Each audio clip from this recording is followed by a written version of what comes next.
they announced TPS for Ukraine. So now it seems that the US government was very quick to act to aid Ukrainians. How come we see this swiftness for Ukraine, but not for other countries such as Guatemala, El Salvador, Honduras, and then Afghanistan, which now they have TPS, but it took a while?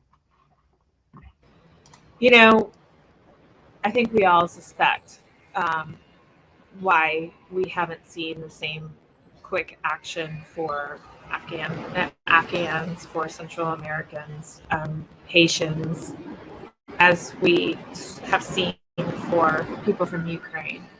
Maybe it's political solidarity. Maybe it's racial solidarity. I don't want to use this word solidarity. Maybe it's race-based motivation, which is awful. It's not something that feels okay. And it bothers me, as it should bother all of us, that Central American asylum seekers who have been fleeing legitimate war in their country. Maybe it's not Russian invasion, but gangs and their governments are battling for control of these nations, and there are casualties, and there are children.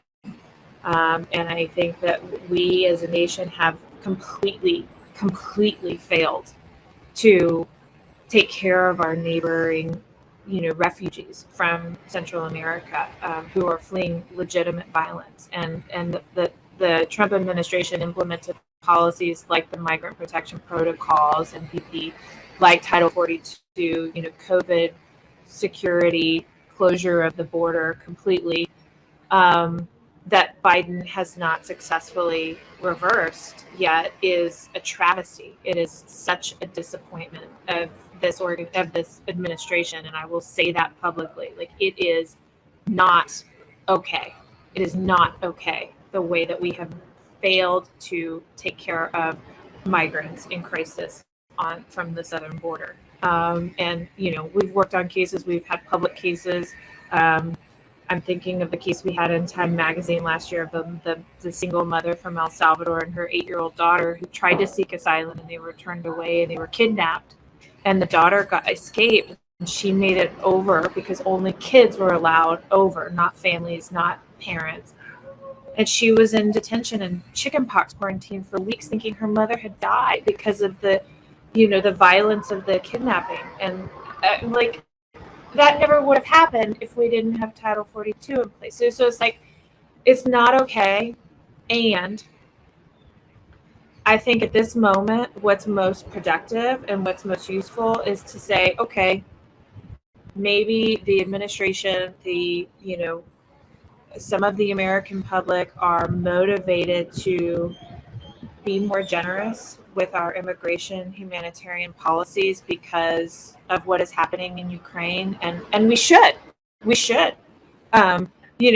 take care of people from Ukraine who are seeking asylum, just as we should take care of people from Afghanistan, just as we should take care of people from Honduras. But if this is the thing, if the crisis in the war in Ukraine is what finally moves the needle and gets the policies back to where they should be in terms of asylum seekers, then that is a blessing. That is a good thing, and I hope that's what we see. And so, for example, I was on, a news station earlier this week complaining that we had TPS for Ukraine announced like that, and we can talk about what TPS is, but we still didn't have TPS for Afghanistan. How does that reconcile? But then today or yesterday, TPS for Afghanistan was announced. And so I don't know why it was announced. Maybe it was because it was hey, oh, this is a match. And so if that's what got TPS for Afghanistan accomplished, then good. It should have been, And so I think it's what's useful in these moments, from my perspective, is to focus on what can be done, what can be accomplished to get us back to who we are as a country. It's I talk about this all the time when I give presentations on asylum. Why do we do asylum? We do asylum because we failed. We were part of the international failure to protect Jewish refugees in the Holocaust. We turned them back to their death. And after that, we,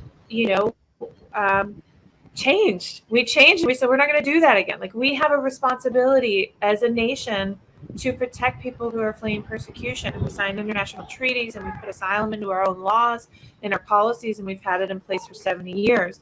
And during the Trump administration, all that just got chucked over the balcony.